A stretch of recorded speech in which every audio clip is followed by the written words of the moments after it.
All right, what's up, everyone? Welcome back. I'm your host here at Spinning in Space, Montse de la Galma, Montserrat for short, and I'm here with my very new friend, Miss Daniella. What's up, Daniella? Hi. And it's funny because we just met, but you happen to have studied the same thing I studied. Yes. Which is kind of random. And she studied Political science with an emphasis in international relations. Yeah, international relations. So I don't meet that many people who study it, so that was really cool. So she has a very interesting background, and I would love to get your take on the world. So we're going to break down a couple of things here. So we're on the topic at the moment right now on immigration, especially right now with all of these raids. Actually, I heard about the raids from you because didn't that happen in your hometown? Yes, I got a text from a friend saying, "Hey, did you hear about the raids?" And I'm like, "What raids?" And yeah, I was getting the text. They were getting raids in Southern California. I'm from San Bernardino, but they were also in Van Nuys, Santa Paula, Oxnard, and I believe Downey as well. Yeah, so kind of like what people feared was going to happen is sort of starting. Yes, and even though the ICE spokesperson said that these raids have been planned for many months since the Obama administration, many of the people that were arrested in the raids had no criminal backgrounds. So it's just very interesting that they are choosing to start picking up people that don't have any criminal backgrounds. Mm-hmm. So it is scary, especially with the climate that we're on. Mm-hmm. Do we know what's going to happen to those people when they get picked up? Most likely they're going to get deported. Just to like a detention center first and then yes, rounded up? Yes, I believe most of these people had deportation orders. So they were on the books as, had a deportation order. Oh, man. So you're from Southern California. Yes. Before we get back to the news of the immigration raids, you have an immigrant story. Yes, I think we all do. Exactly. There you go. Thank you. What's your immigrant story? Yes, so my parents are both from Mexico, and my dad and my uncle, they immigrated here in the, I believe, late 70s. They grew up in a small town, agricultural, where their family owned a little piece of land, grew beans, corn, but it got to a point where it was either move to a bigger city in Mexico and get a job at some type of big industrial, or come to the United States. So they came to the United States illegally. At the time, it wasn't as hard as it is now. They probably paid a smuggler maybe like $500, and they were able to come here. They were able to get jobs at a bakery, my dad at an ice cream manufacturing. So low service jobs, not taking anybody's high level job, just a basic. Do you know for a fact if they used a smuggler, or is that just something that your family talked about? They used a smuggler. They told me that it wasn't expensive, that they would actually go back a lot because it wasn't difficult to come back. $500, it wasn't really a lot of money. Okay, so they were really just trying to come in here, make a little bit of money, work, and then go back home. Yes, and until they decided to stay. They were living in East LA in a garage at a time with some family members. Eventually my dad learned a skill. He became an electrician. And how did he learn that? From, I think, an older family friend that he knew. And then my uncle, he worked for Bimbo Bakery. Oh, okay. Which is one of the largest companies from Mexico. Yes, and they own, one of the most successful. And they provide jobs here in America. Yes, they do. So it just shows like our close relationship with. Yes, they do. With America. And then what did he do with his electrician skills? So my dad essentially became an electrician, and he taught as more cousins started getting of age that they needed a job. And my dad would teach them, and cousins, and then friends of cousins, and friends of like, oh, my son needs a job, go work at. This was like around 2000s when the housing market was great, so there was lots of jobs, lots of overtime, and we were living a pretty good life. The boom, yes. And my uncle worked at Bimbo Bakeries he's going to retire soon, so. Cool.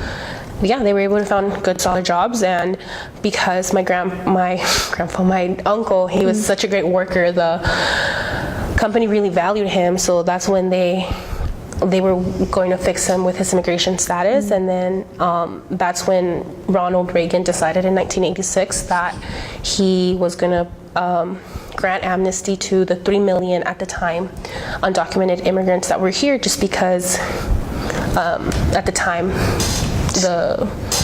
just giving them legal status. Yes, they're here. The view towards undocumented immigrants was a lot different than it is now, and there weren't that many. So it was an easy problem to fix just by granting amnesty. And so that is how my dad and uncle were granted amnesty in 1996. And when your dad came, did your mom come with him the first time, or he went back and got her, or he brought her here? I'm not sure, actually. I know he was here already before they got married. But it's like that traditional story. The breadwinner goes out, migrates, makes a little bit of money, stays, and then brings his family over. Probably. I'm pretty sure my mom came later. Yeah. I'm pretty sure of that. And so then you guys were born here? Yes. Eventually, San Bernardino went through like some type of they closed the Air Force down, so it went kind of like bankrupt, and so the homes were really cheap, and so my parents moved from East LA to San Bernardino, and that's where they bought a home, and that's where we have stayed ever since. Cool. So your dad picked up this really valuable skill, spread the knowledge, and you guys are products of the amnesty. So what did you guys do, you and your siblings? What turned out of your lives, basically? Can you talk a little bit about your siblings? Yes. So I'm the middle child of 5. My oldest brother, my dad taught him how to be an electrician from a very young age. And even from like a very young age, my dad always used to say that my brother was always the best electrician he ever taught. When my brother graduated high school, my brother was working full-time as an electrician and also going full-time to college. And eventually the housing crisis happened, so there was no more electrician jobs. My brother finished his degree in school. He got random jobs, whether it be like as an electrician or something else, and eventually he he got into the solar panel installing business, because solar panels, green jobs were in, and the companies appreciated that he was a licensed electrician, that he had all his certifications in order, and eventually my brother started his own business installing solar panels. That's awesome. And that's what he's doing right now. That's awesome. What was his incentive, do you know, to get into the green economy? Was it because that was just what was booming at the time, or does he have some belief in that? My brother, even though when he got his college degree, he just never liked working in an office, and he always appreciated working, and he's smart. He's always been a good worker, responsible worker, and so he needed a job essentially. And our cousin had gotten into the solar panel business, and so when he went to the interview, he already knew most of it anyways. Oh, cool. And he asked my cousin what he didn't know, and so the owners appreciated that. Cool. And what year was that in? I believe this was 3-4 years ago. Oh, awesome. So this has all been recent. Yeah. So that just goes to show the green technology, there's so many jobs to be made in that industry, the whole green technology. Yeah, and also adapting. You went from being an electrician now to installing solar panels. Right, exactly, yeah. It's you needed a job, and the job that you had, the skills that you had to learn, you had to evolve those skills. Exactly, and that's what we're seeing a lot right now in the country, where the economy changes because things change, technologies change. But we want to be stuck into what we've learned and what we've been doing for the past 20, 30 plus years, and right. We need to move forward, we need to evolve. And to be able to give people the opportunity to just be able to switch skills, luckily your brother was probably young enough to be able to switch and smart enough to switch, but I'm sure it's harder for people without resources to be able to switch once they're 60 or something. Definitely. And so what are your sisters doing? You said they're studying? Yeah, so my older sister currently works for a program trying to get more Latino students into STEM programs. So they do workshops, they have after school programs. And then my younger... Can you explain what STEM is? STEM is science, technology, what's the E stuff? Engineering? Yes, engineering and math. Yeah. So yes, just to get more students into Latino students. more Latino students Cool. into the sciences and the maths. I mean, that's where the jobs are going. Yeah, exactly. It's important. That's awesome. And then, so I went a different route. I wanted to study the social sciences, international relations. But my little sister, since there is a big age gap, we kind of knew already, like, college was attainable. That you know people that have gone to college. So we told her from a very young age, like, you could do whatever you want. Like, you go succeed in. So she's studying molecular biology and genetics. Oh, so she believed it? Yes. Good for her. Good for you for telling her that. And she's just naturally good at science and math and all that stuff. Yes, because I sure wasn't. Oh, okay. And so how did you decide to go into political science? How did you decide to study that? Well, I went to a small Christian liberal arts college. I wanted to be a pastor, believe it or not. I went to the school. I took a couple of intro courses. I decided I did not want to be a pastor, but I did take a class on the history of Latin America and its politics, and I really enjoyed the professor, just the perspective that he had in terms of it wasn't like your typical, like, America is good, everything else is bad. It was more like why things needed to be the way they were in order to maintain the status quo. So it was like a paradigm shift, kind of like in 1492 Columbus discovered America. Oh, yay for Columbus. But now we're seeing in 1492 Columbus, like, it was the biggest, like, genocide of indigenous. Cool. So just like the different paradigm shift and just seeing that, and I really just fell in love with, like, learning more about Latin America and its politics and why things are the way they are. So that's cool that he was able, I mean, it was university, of course, but that he gave, I'm sure it was cool for you that he gave that other perspective that normally when you're a kid in an American school, you don't normally learn about all that stuff, you know? Yes. So he gave you that opening, and I wonder why there's so much migration that happens, you know, given all of our history in Latin America. Exactly. All of our U.S. involvement over there. You know, but that's a different story. So, but being in a conservative school in Southern California, how did that affect your political views towards conservatism or just being surrounded by a lot of Christian-minded people? I grew up in a very conservative upbringing, just because, like, being a Latino, but also, like, through my church, it was very conservative in terms of, like, what your beliefs are. It was like there was like this list or whatnot. And then going to school, just seeing how, like, conservative it was, and I just found myself that I didn't necessarily agree with everything they were saying, or I just thought that just because you believe something, then you have to be conservative. So it tended to go more on the liberal aspect, just because, like, I mean, just because you're poor, it doesn't mean you're lazy, or just because, like, you need help, it doesn't mean that you don't deserve it because you don't work for it, or this whole idea of, like, small government. I just felt that it was going to, like, one extreme, and then it also became this idea of, like, everyone else became the other, and it was like us against them, and I felt like I was the other. Oh, okay. So I just felt like I just didn't belong in that little, like, box that the conservative, like, I just didn't fit the requirements or, like, the checklists of what it meant. That's how you felt? Yeah. What were the students there your age also conservative? Not all of them. Surprisingly enough, our theology department and our biblical studies department was very liberal. Our political science department, I would say, just because of the students, not necessarily the professors. Some of them, it was very obvious that they were conservative. Some of them hit it very well, just a neutral. But yeah, like, in our discussions in terms of, like, the students and what they believe, like, equality means, or what they believe that majority, the Democratic majority, what that meant. And so just seeing the different perspectives, or when we're talking about international relations, just how their perspective of Latin America is compared to what their perspective of European countries is. So just seeing different things like that, and being one of very few Latinos in the poli-sci department, or just in the school in general. Really? So obviously our perspective, our views are going to be different, because our parents might have been undocumented at some point, or.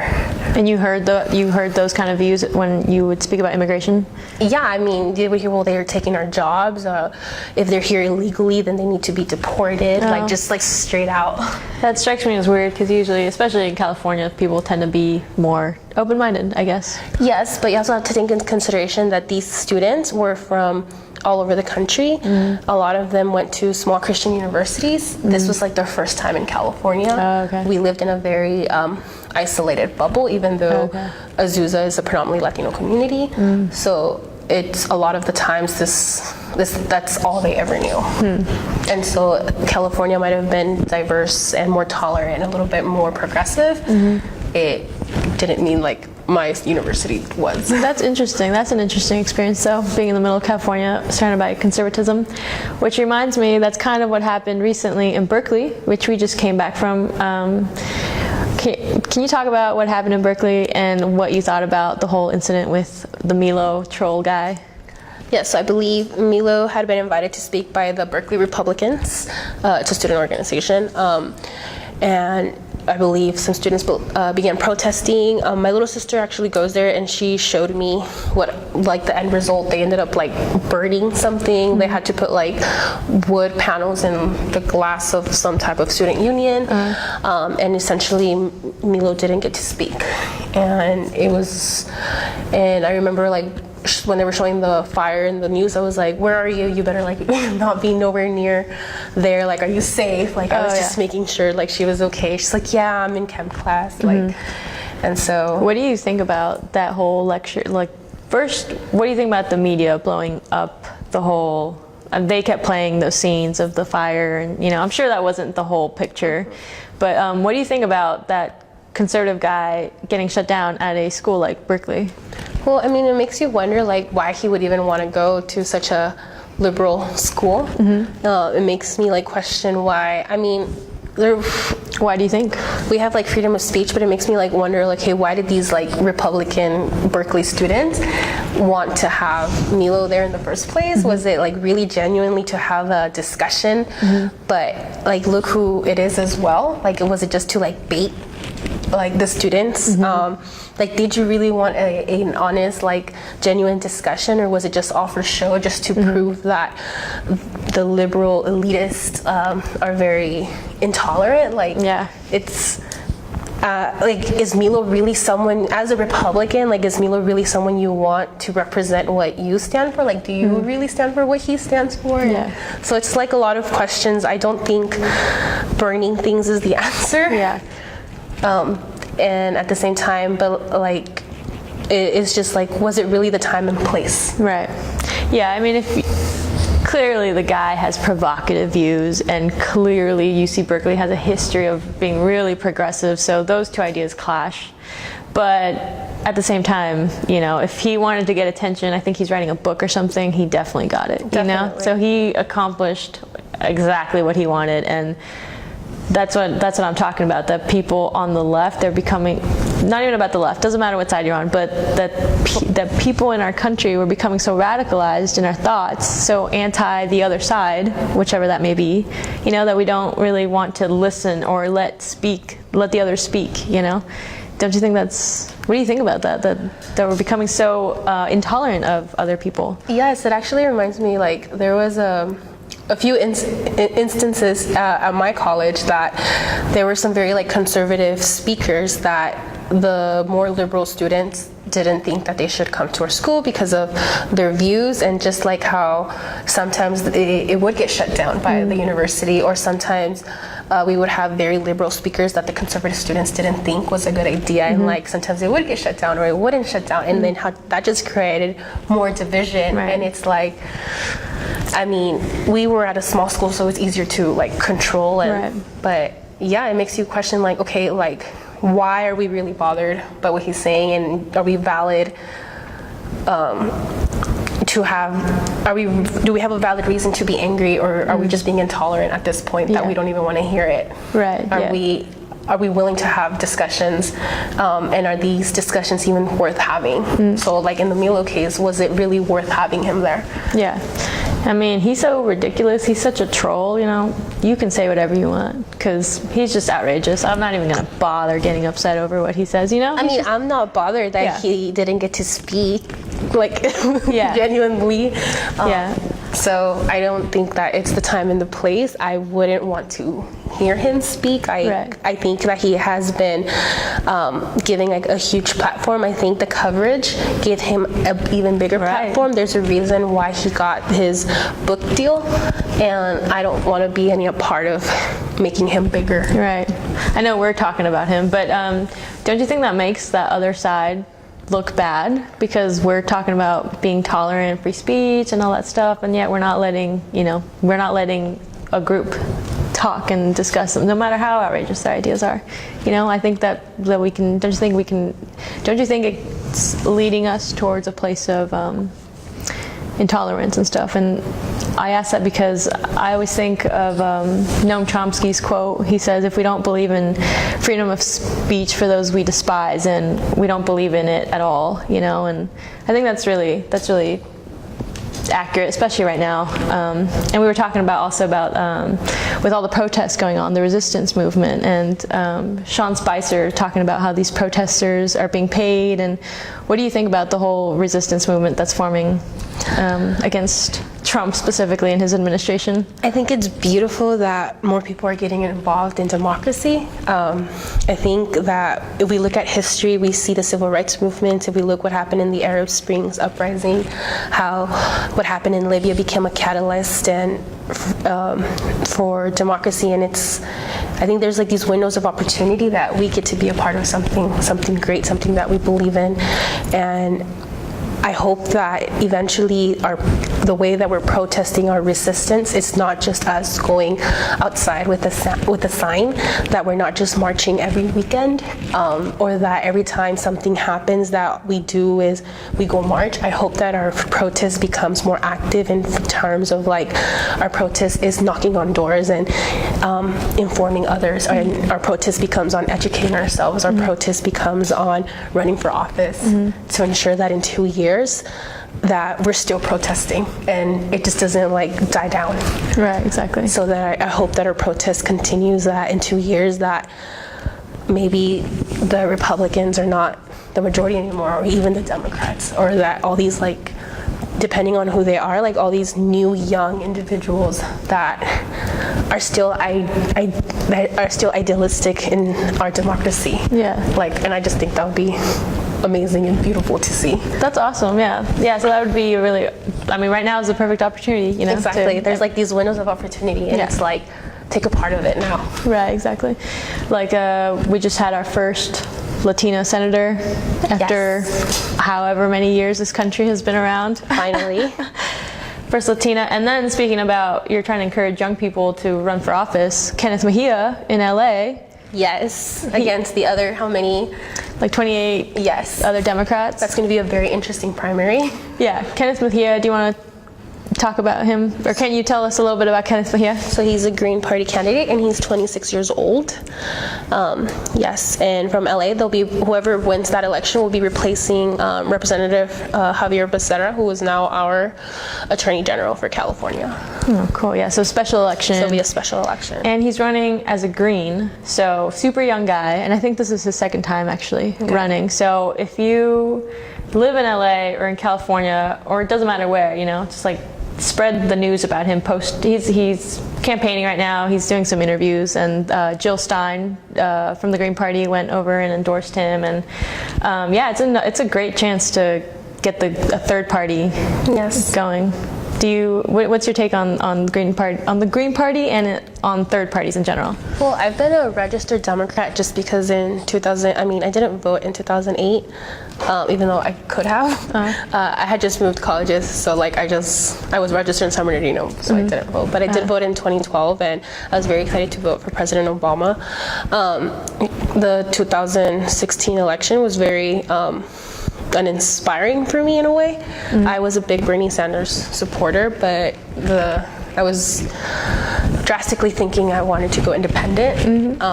Why is that? Just because I didn't believe in the Democratic Party anymore. Like, I had a lot of questions. It's like, what have you been doing for the past 8 years that we only have 4 Democratic governors in the entire United States? Like, oh my God. Why do we have so many Republican-controlled legislatives in the state? And I just didn't understand how we got here. Right. So you see what the two-party duopoly is getting us like to. Our founding fathers, that was not their intention to have political parties, especially 2. And I think that as years have passed, these 2 political entities have gained too much power, and that's why the status quo remains, and there is no change. Yeah. We've needed immigration reform since 1996. It's 2017, and there's still no immigration reform with a Democratic president or a Republican president. So yeah, I hope with these raids, I hope that will ignite people to really take up, even volunteering your time. There's immigration nonprofits in almost every city, so even just volunteering, you don't have to be an activist, but because it takes so much, you have to call your legislators and all that stuff. But with those raids, I hope that people really do step up, and I know they did that with the Muslim ban. That was totally organic. Yes. That people went out to the airports and tried to stand in solidarity of people they don't even know. Exactly. But it's just out of principle, and so that was really cool. And I hope that I have faith that something really good will come out of those really scary raids. But I'm happy that you said about inviting people to not just protest, which is good. If that's how you want to express yourself and that's how you want to organize, then by all means, protest, go out in the streets, and also running for office, all of that stuff that you just said. What is your passion? Where does your passion lie right now at the moment with in social justice? What ignites you? I think it's just women's rights at this moment. I feel like our government has declared war on women, and whether that be trying to defund Planned Parenthood, that be having a president who straight out said that he grabbed a women's plus what is it?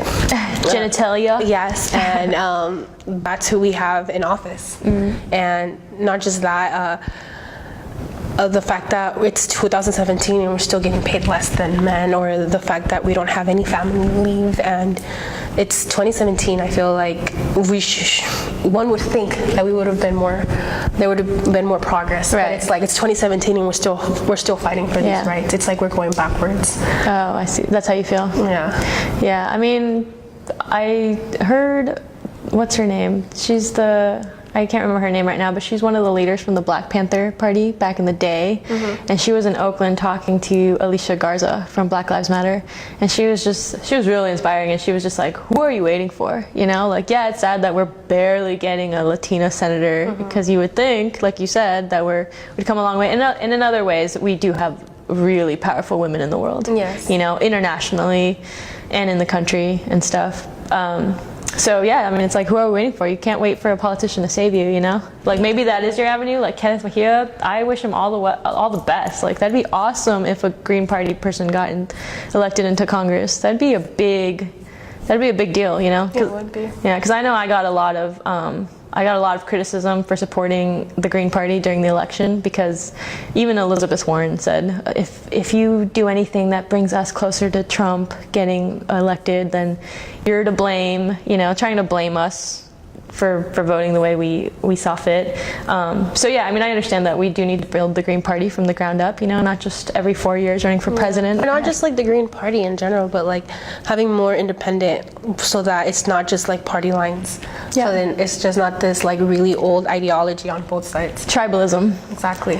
Yeah, exactly. So to close, what would you tell somebody right now who's feeling like what you were saying, just desperation or anger, someone who's feeling, going back to the idea of intolerance and like all these alt-right trolls who are provocateurs, what would you say to somebody who's feeling really angry, and or do you ever feel that way? What do you do when you feel like really angry and like you're about to punch a Nazi?